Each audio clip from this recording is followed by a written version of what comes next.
हरिओम। प्रणाम मित्रों। भगवद गीता जी के 9वें अध्याय का 27वां श्लोक हम चिंतन के लिए ले रहे हैं। यत् करोषि यदश्नासि यज्जुहोषि ददासि यत् तपस्यसि कौन्तेय तत्कुरुष्व मदर्पणम्। भगवान कहते हैं तुम जो कुछ भी करते हो वो मुझे अर्पण करो। करोषि यद अश्नासी, जो कुछ भी खाते हो वो मुझे अर्पण करो। यद जुहोषि, जो हवन करते हो वो, ददासी, जो देते हो वो। यद तपस्यसी, जो तुम तप करते हो वो सब भगवान कहते हैं तुम मुझे अर्पण कर दो अर्जुन। इसके पहले श्लोक में भगवान ने पत्रम पुष्पम फलम तोयम, वस्तुओं के अर्पण के बारे में निर्देश किया था। अब इस श्लोक में सभी क्रियाओं को अर्पण करने की बात भगवान कह रहे हैं। भावार्थ क्या है इसका देखेंगे। भगवान कहते तुम जो खाते हो वो मुझे समर्पित करो। तो हम चिंतन करें तो ऐसा लगता है कि सिर्फ खाने के बारे में भगवान नहीं कह रहे। खाना ये उन सभी क्रियाओं का प्रतिनिधित्व कर रहा है जिनको हम ग्रहण करना कहते हैं। तो जो हम आँखों से ग्रहण कर रहे हैं, कानों से ग्रहण करते हैं, सूंघ के ग्रहण करते हैं, स्पर्श से ग्रहण करते हैं, भगवान कह रहे हैं कि ये तुम जो सब कुछ ग्रहण कर रहे हो वो मुझे समर्पित कर दो। क्या भावार्थ हो सकता है इसका, सोचेंगे। एक गुरु अपने शिष्य को यही श्लोक सिखा रहे थे, तो शिष्य को पहले कुछ ध्यान में नहीं आया। तो गुरु बोले अच्छा बाद में देखेंगे, चल अभी भिक्षा का समय हो गया, जाएंगे भिक्षा मांगने। तो गुरु और शिष्य दोनों निकले। तो पहले घर में गए, उधर घर के बाहर खड़े होकर भिक्षा के लिए पुकार लगाई। तो एक बूढ़ी माँ आ गई बाहर और इन गुरु को देख के चिल्लाने लगे, बोले अरे बूढ़े, तुमने गेरुआ वस्त्र डाल लिया तो तुमको कुछ काम नहीं करना है क्या? और एक एक नए शिष्य को लेके आ जाते हो। हमारा तो खाना भी अभी तक नहीं बना है और इसके पहले तुम रोटी मांगने आ गए हो। क्या करेंगे तुम्हारा? चलो जाओ, भागो भागो। गुरु ने बोला अच्छा उनको बता दूंगा। आगे बढ़े। शिष्य ने गुरु की तरफ देखा प्रश्नार्थक नजरों से, लेकिन गुरु कुछ बोले नहीं। रुक जा। शिष्य जानना चाहता था कि उसको बता दूंगा, उनको बता दूंगा, इसका क्या मतलब है। और आगे बढ़ते गए। फिर से आवाज लगाई। एक स्त्री बाहर आ गई। बोले महाराज, एकदम दंडवत प्रणाम करते बोली, महाराज क्षमा करना, थोड़ी देर हो गई, ये लीजिए गर्मा गर्म रोटी लीजिए, ये सब्जी लीजिए। आप आते हैं हमारे घर में तो ये हमारा बड़ा पुण्य है। आपको दान धर्म करके हम और पुण्य कमा सकते हैं, ये तो आपकी बड़ी कृपा है। गुरु ने कहा उनको बता दूंगा। सब लेके आगे बढ़े। ऐसे जो जो भी कुछ हर एक घर से मिलता था उनको वो गुरु हाथ जोड़ के बोलते थे हाँ उनको बता दूंगा। शिष्य हमेशा कुछ पूछना चाहता था हर अवसर पर। गुरु कहते थे रुक जाओ। फिर सब झोले लेके आ गए आश्रम में। तो सदगुरु बैठ गए अपने भगवान इष्ट देवता के सामने, शिष्य भी बैठा। तो सब झोली फैला के सामने रख दी सब चीज़ें। भगवान को भोग लगाया सदगुरु ने और बोले भगवान पहले घर में गए थे, वहाँ पे माता जी ऐसा ऐसा कह रही थी, बहुत गालियाँ दे रही थी, बड़ी गुस्सा हो रही थी, वो सब आपको समर्पित कर दिया। और फिर एक घर के सामने गए थे, वो उसने बड़ी प्रशंसा की, बहुत प्रेम दिया, वो भी आपको समर्पित कर देता हूँ। ये जो सामग्री मिली है ये भी आपको समर्पित कर देते हैं। अब फिर वो गुरु अपने शिष्य की ओर मुड़कर बोले, देख बेटा, उस समय अगर मैंने उसकी जो गुस्से की बातें थी उनको अगर उसी समय स्वीकार कर लेता मैं और रिएक्ट करता तो फिर मैं भी गुस्से से कुछ बातें बोल देता। तो उस समय मुझे ध्यान में रखना था इस श्लोक को कि जो कुछ भी आया है, जो कुछ भी अभी ये निंदा या गुस्से के जो शब्द मुझे ग्रहण करने पड़ रहे हैं वो मैं भगवान को ही समर्पित कर देने वाला हूँ। तो उसके बारे में प्रतिक्रिया व्यक्त करने की मुझे कोई भी आवश्यकता नहीं है। उसी प्रकार से जब उस स्त्री ने बड़े अच्छे अच्छे बोल बोले, बहुत प्रेम भरी वाणी उसने बोली, तो भी मुझे बहुत ज़्यादा प्रसन्न होने की आवश्यकता नहीं लगी, क्योंकि उसने उसका प्रेम भगवान के प्रति प्रकट किया था। ऐसा समझ के मैंने वो अच्छे शब्द भी भगवान को समर्पित कर दिए हैं। और ये जो भोजन मिला है, अच्छा बुरा जो कुछ भी है, उन्होंने जो कुछ भी दिया है वो भगवान को समर्पित कर दिया। अब जब हम ग्रहण करेंगे तो ये प्रसाद हो जाएगा। शिष्य बड़ी अच्छी तरह से समझ गया। हमको भी ये बात व्यवहार में ध्यान में रखनी है, अन्यथा हम हमेशा रिएक्ट करते रहते हैं। जहाँ पर व्यवस्थापन की बात होती है वहाँ तो होता ही रहता है। आपने कुछ बातें कहीं, कुछ आदेश दिए और उन आदेशों का पालन नहीं हुआ या आपकी इच्छा के प्रतिकूल कार्य होने लगा तो हम तुरंत गुस्सा हो जाते हैं। और फिर ये तो पता है हमको, गुस्सा जब हो जाते हैं तो किससे क्या बोल रहे हैं इसके बारे में भी हमको कुछ स्मरण नहीं रहता।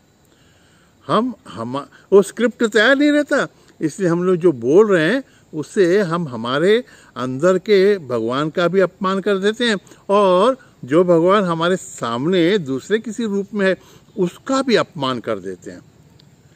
इस श्लोक को ध्यान में रखते हुए हमें ये समझना है कि बाहर से कैसी भी क्रिया हो, कैसी भी संवेदना आए, उसको ग्रहण करते समय वो संवेदना हमने भगवान को समर्पित कर दिए और हमारी प्रतिक्रिया भी अभी जो व्यक्त होगी वो भगवान के प्रति ही होने वाली है। ऐसा ध्यान में रखकर हमें कुछ करना है। वाणी से जो शब्द निकलेंगे वो भगवान के लिए समर्पित होने वाले हैं, ऐसा ध्यान में रख के बोलना है। अब आप बोलेंगे, हाँ आपके कर्मचारी वर्ग अच्छा काम नहीं करेगा, वो कुछ गलतियां करेंगे, तो क्या हम बोलेंगे नहीं क्या? अरे बोलना चाहिए, लेकिन बोलने का ढंग भी तो प्यार से हो सकता है ना, है ना। अंदर से बोले, प्रभु अभी इसके माध्यम से थोड़ा सा कार्य गलत हो गया है, तो आपकी अनुमति लेकर मैं उसको थोड़ा सा डांटने की का नाटक कर लेता हूँ, या वो भी नहीं तो उसके कार्य की मैं थोड़ी सी दुरुस्ती करने के लिए उसको थोड़ी सी सूचना दे देता हूँ प्रेम से। अब देखिए, हमने प्रेम से रिएक्ट किया तो वो आदमी आज नहीं तो कल समझ तो जाएगा ही ना कि प्रेम से प्रतिसाद देना है तो काम भी अच्छा ही करना है।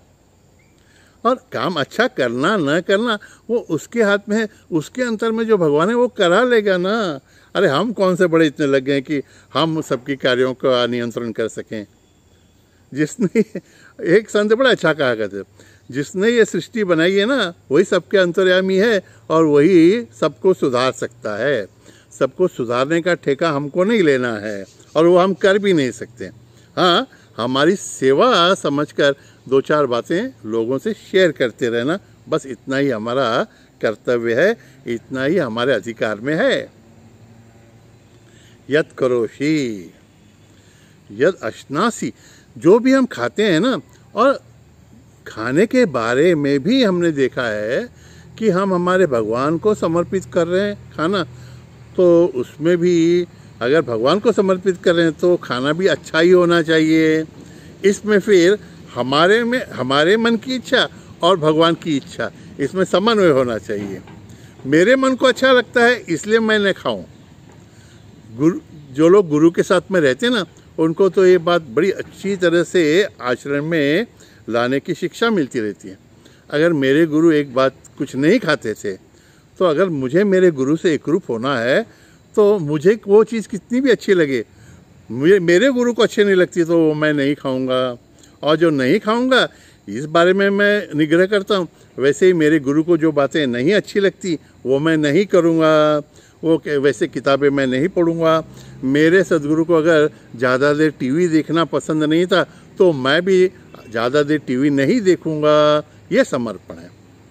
मैं जो करता हूँ मेरे गुरु के लिए करता हूँ, मेरे भगवान के लिए करता हूँ। ये भावना इस तरह से आनी चाहिए। यद जोशी यद ददासी, जो भी हवन कर रहे हो या तुम जो दे रहे हो, या हवन करना और दान करना ये दोनों त्याग की भावना है। हवन करने में हम यज्ञ में आहुति देते हैं और दान करते समय वही वस्तु किसी के एक व्यक्ति के या संस्था के हित के लिए देते हैं। तो भगवान कहते हैं तुम देते समय, दान करते समय या हवन करते समय तुमने वो मुझे ही समर्पित कर दिया है, ऐसी भावना से तुम उसका त्याग करो। तो फिर जो बाकी की बातें आ जाती है ना कि सुपात्र को दान है कि कुपात्र को दान है, इसके बारे में हमको सोचने की आवश्यकता नहीं पड़ती। हमने एक बार त्याग कर दिया तो भगवान lord will take care of it. उसका कैसे उपयोग होगा वो उन पर निर्भर है, वो भगवान करा लेंगे। मैंने तो सिर्फ भगवान को देने का सत्कर्म किया है, इतना ही। और इन सब में भगवान की एक भावना ऐसी कि हमारे में ये मम भाव भी जाए और अहम भाव भी चला जाए कि ये मैं कर रहा हूँ। अरे भगवान ने जो दिया था उसको मैंने भगवान को फिर से समर्पित कर दिया है, इसमें मेरा कर्तव्य तो क्या है। या भगवान ने जो दिया सामने आया वो मैंने भगवान को समर्पित कर दिया, उसमें मेरा भी भोक्तृत्व भी क्या है। ऐसी भावना रहेगी ना तो इसका फ़ायदा एक है। ये पूछते हैं लोग, अरे भाई सब अगर भगवान को समर्पित करना है तो करना क्यों है। पूजा भी करते हैं तो बोलते हैं कायेन वाचा मन, सब कुछ यदि करो में वो है ना, कायेन वाचा मनसेन्द्रिया बुद्ध्यात्मना वा प्रकृति स्वभाव करोमि यद सकलम परस्मै करोमि यद्यत पूजा के समय ऐसे ही बोलते हैं हम फास्ट, इसलिए करोमि यद्यत सकलम परस्मै नारायणाय समर्पयामि। अगर सब नारायण को समर्पित करना है तो करना ही क्यों है, उसका फ़ायदा क्या है हमको। भगवान बोलते हैं फ़ायदे का मत सोचो। तुमने अगर अच्छे कर्म का फ़ायदा लेने की बात सोची तो पुण्य हो जाएगा और फिर उसके लिए तुमको स्वर्ग जाना पड़ेगा बच्चों। तो बुरा क्या है, अरे बुरा यह है कि स्वर्ग में हमेशा के लिए नहीं रह सकते, पुण्य खत्म हो जाएगा तो फिर से नीचे आओगे मर्त्यलोक में। और बुरा काम तो करो ही मत। कोई कहे कि मैं चोरी करता हूँ वो भी भगवान को समर्पित कर दूँ, तो भगवान तो बड़े होशियार हैं। भगवान कहते हैं तुमने कोई एक वस्तु मुझे दी तो उसकी 10 गुना मैं तुमको दूंगा। तो तुमने अगर चोरी का दुष्कृत्य मेरे अकाउंट में डाला तो उसका भी 10 गुना प्रभाव तुमको भोगना पड़ेगा। भगवान अपने पास कुछ भी नहीं रखते। भगवान की इच्छा है कि भाई तुम सभी वस्तुओं के माध्यम से और सभी क्रियाओं के माध्यम से मुझे ही तुम पूर्णतया समर्पित हो जाओ। तुम मुझे समर्पित हो जाओगे तो फिर मैं तुम्हें समर्पित हो जाऊंगा, भगवान ऐसा कहते हैं। सभी प्राणियों के बनस्पत मनुष्य को भगवान ने स्वतंत्रता दी हुई है कि भाई तुमको जो चाहिए वो करो। जब हम इस स्वतंत्रता का भी त्याग कर देते हैं कि भगवान ये हमें हमारे लिए नहीं करना है, ये भी हम तुम्हारे लिए करेंगे, तो जब इस स्वतंत्रता का त्याग हम कर देते हैं तो भगवान भी उनकी स्वतंत्रता का त्याग करते हुए फिर हमारे अंकित हो जाते हैं। इसलिए भगवान कहते हैं कि मैं तो भक्तों के अधीन हूँ। इसलिए इस श्लोक का भावार्थ ऐसा है कि तुम तुम्हारे अच्छे बुरे सभी कर्मों का मुझ में त्याग करो। सभी संवेदनाएं जो ग्रहण कर रहे हो ना वो मुझे समर्पित करो, तो तुम्हारी उसके बारे में जो प्रतिक्रिया होगी, रिएक्शन होगी, वो भी ठीक होगी, बंधनकारक नहीं होगी तुमको। तुम पुण्य और पाप के फंदे में नहीं पड़ोगे। तुम अहम भाव का, मम भाव का त्याग कर सकोगे। और जब ये सब हो जाएगा, जितने अच्छे परिमाण में हम कर सकेंगे उतने ही हम भगवान के पास, भगवान के चरण कमलों तक पहुंचकर भगवान के अंकित हो सकेंगे। इसलिए जो भी कर रहे हैं सब भगवान को समर्पित हो जाए, ऐसी भावना तो हमारे अंतःकरण में हमेशा होनी चाहिए।